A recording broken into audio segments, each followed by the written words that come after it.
Late at night on the beach, a huge group of college students is having a wild party. Mitch reminds everyone to put their phones in a bag so nobody can take incriminating pictures or videos that could get them in trouble. Suddenly Vance and Gilbert bring a ball made of a goo that they found in the sea. They want to make a bigger fire to burn it, but they get distracted when insults are thrown and an argument ensues. The ball is forgotten and the crowd keeps having fun for the rest of the night. The next morning Kaylee wakes up next to Mitch in the lifeguard stand and awkwardness takes over their interaction as they remember last night. While other four friends wake up in a car, Marcia awakens on a table and immediately throws up. Kaylee looks around and notices lots of abandoned objects on the sand but no more people, which is strange. There's also a bird stuck on the ground and Kaylee is shocked to see it sink into the sand. Marcia begins moving. Kale tries to tell her not to do it, but it's too late. Her feet are stuck and she can't pull them out no matter how much she tries. When her hands touch the sand, they get stuck too. At first the group in the car thinks she's pranking them, but her screaming and tears prove she truly is afraid. Vance wants to help her and ignores the others when they try to stop him. He jumps out of the car and only takes a couple of steps before he falls and gets stuck too. When Vance starts yelling in pain, Mitch and Jonah want to help him but the girls stop them. As Vance begins to sink into the sand, Jonah tries starting the car but it won't work. Mitch throws a buoy tied to a rope but doesn't fall close enough. By now Vance has lost half his face and when he tries to raise his head, very thin strands pull him back down. In just a few minutes, both he and Marcia disappear into the sand. Afterward the group discuss what to do. They can't call 911 because their phones are in the trunk, and the car battery is dead so Jonah still can't make it start.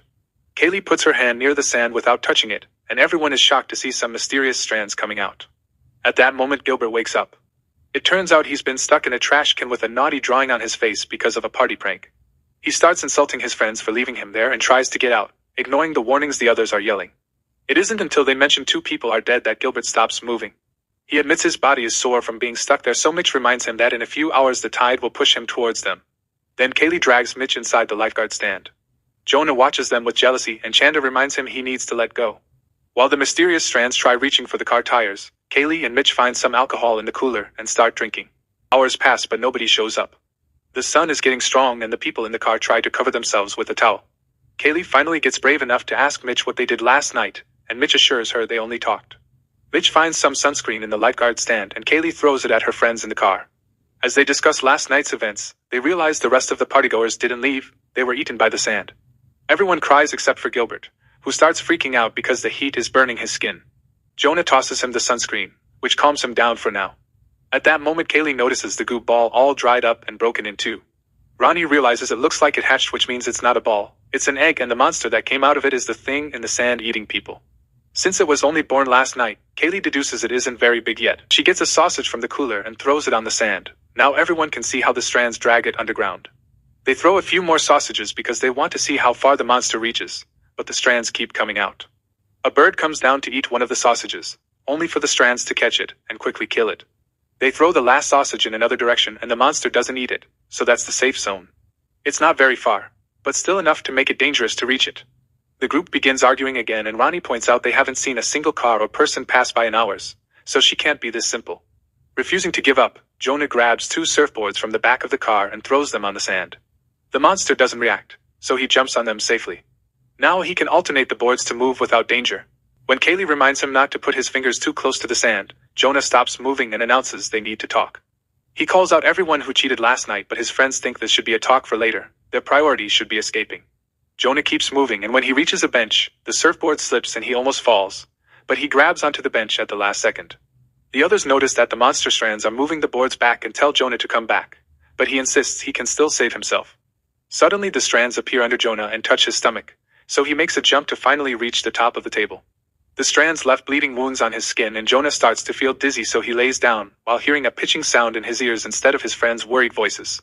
After a few seconds of resting, Jonah snaps out of it and complains about the pain, explaining it feels like 1,000 jellyfish. Since the wounds aren't very deep, Ronnie concludes the strands are poisonous. Jonah takes a deep breath and forces himself to move since there's a bag on the bench. He finds some food and accidentally drops a banana, which doesn't sink.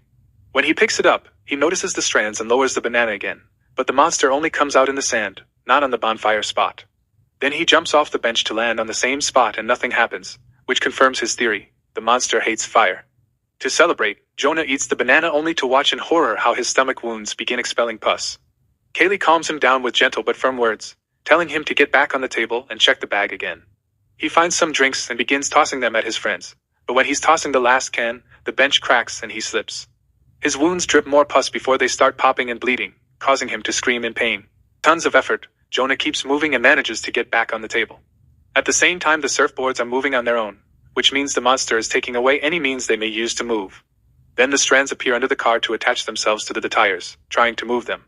Gilbert asks about the phones and Ronnie begins pulling at the back seats to reach the trunk, but they won't come off.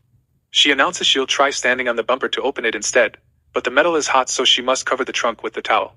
Before moving, Ronnie tells Chanda that she wrote a letter for her mom in her notebook and asks her to deliver it if something happens to her. By holding Chanda's hands for security, Ronnie crawls on the trunk and lowers her body to stand on the bumper. Meanwhile, Kaylee checks on the others. Jonah is unconscious and Gilbert will pass out soon from the heat, not to mention the metal is digging into his skin. Ronnie manages to put the keys in the lock and starts opening the trunk, only for the lid to slip down. Thankfully, she holds on and doesn't fall. She tries again and the lid hits her legs, causing her to slip and land on top of the trunk, closing it again. Kaylee points out that the trunk is too wide so she'll have to lean back. Chanda and Rooney roll up the towel to use it as a rope, but it's still not long enough for Ronnie to lean back and open the trunk at the same time. Mitch and Kaylee remember that there's a rescue hook in the lifeguard stand and pass it to Ronnie, who has trouble moving because the car shakes when the monster pierces the tires. Very carefully, Ronnie finally manages to open the trunk. But before she can reach for the phones, another car appears on the beach and honks so loudly that it startles her. Ronnie slips and the trunk closes, catching her fingers. While she screams in pain, the others start yelling and waving their arms to get the new person's attention. The car stops near the table and Officer Alex of the beach patrol lowers his window to tell them the beach is closed. The friends explain what happened, but Alex thinks they drank too much and doesn't believe them. Ignoring their warnings, he gets out of the car, but nothing happens. Alex checks on both Jonah and Gilbert, walking around the beach without issues. It turns out the strands try to grab his feet but can't get through his boots. He mocks Gilbert for his size and the drawing on his face before trying to pull him out to no avail. Then Alex checks on Ronnie, but he can't get her fingers out either. He keeps insulting everyone and implying they consumed something illegal, so Kaylee yells at him for being useless. Alex goes to the lifeguard stand and begins arguing with Kale and Mitch, still not believing their story and threatening to use force if they don't come down. Since the duo refuses, he reaches for his pepper spray and accidentally drops his car keys. As soon as he reaches down to grab them, his hand gets stuck. Kale tells him to use the pepper spray, and when Alex sprays the strands, they disappear underground and let go. Alex screams in pain when he discovers his arm has already been eaten and falls on the sand because the monster has started to pull him down. Using the ramp on the stand, Ronnie gets close enough to grab the pepper spray and ignores Alex's cries for help, letting him sink to his death. After seeing Alex's boots, Mitch puts on his flip-flops and asks Chanda for her towels, planning to use them to cover his feet. He catches the first one with no issue, but when he reaches for the second, the railing breaks, and he falls on the sand. The monster strands immediately reach for him and grab every inch of body they can reach, so the others have to watch how Mitch slowly bleeds to death and his body sinks into the sand. The strands even disintegrate his shirt and come out through his eyes and mouth. Once the body is gone, the blood marks the spot where he died. Afterward, Kaylee notices that the monster is moving the broken railing and tells Chanda to grab it. Kaylee breaks more of the railing and tosses it at Chanda too with the towel. Then she decides to risk it and jumps off the stand, luckily landing on the car. Suddenly, Kaylee punches Chanda for getting naughty with her boyfriend, and the girls decide they're even now. Jonah apologizes to Kaylee for what he did, and they say, "I love you," to each other. Gilbert uses his last strength to turn around in the trash can to communicate better with his friends, and the strands keep reaching out for the dripping blood. Kaylee and Chanda pull Ronnie's body until they manage to get her hand out, then they bandage it with the towel. Then they put the railing pieces on the sand to make a bridge, and Chanda walks on it while explaining she actually did nothing with Jonah last night. After Chanda makes it safely to the table, Kaylee crosses too to reach her boyfriend. Ronnie comes next, but she gets distracted when she notices blood dripping from the towel. As Ronnie loses balance and falls, Kaylee begins spreading paper spray to buy them some time. It appears Ronnie is fine and Kaylee grabs her arm. However, the monster strands reach Ronnie's other arm and bring her down to make her sink. Everyone cries, unaware that the strands are slowly going up Gilbert's trash can. Decides to try Mitch's plan by covering her feet with the towels. She runs as fast as she can and manages to get on top of Alex's car. Suddenly, Gilbert feels the can moving and panics, but it only lasts a few seconds. Right after he announces it's over, he spits blood as big tentacles come out of the can to wrap around his body. They immediately bring him down, only leaving a trail of blood behind. Then the monster shakes Alex's car, causing Chanda to fall on the hood and hit her head, which knocks her out. Several hours pass and night falls. Chanda finally wakes up and discovers there's a raft on top of the car. She tosses it on the sand to reach the table, and now she can help Kaylee bring Jonah into the car. At that moment, the ground starts shaking and Kaylee falls back onto the raft. She is about to return to the vehicle. A glowing tentacle comes out in front of her and tries to attack, but since she dodges it only closes the car door before disappearing. Then Kaylee climbs on top of the car and grabs a gas can, only for the tentacle to come out again and destroy it, spreading gas all over itself. Kaylee grabs a second can and empties it on the sand before taking some matches from her pocket. When the tentacle tries to attack her again, Kaylee lights the matches and throws them at it, so the entire tentacle catches on fire. As the creature squirms and screeches, Chanda opens the door so Kale can get in the car too. The monster tries opening the door but the girls pull it back to keep it closed.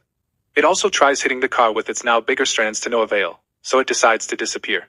The girls take a moment to regain their breath and realize Jonah is dead, so they break down in tears.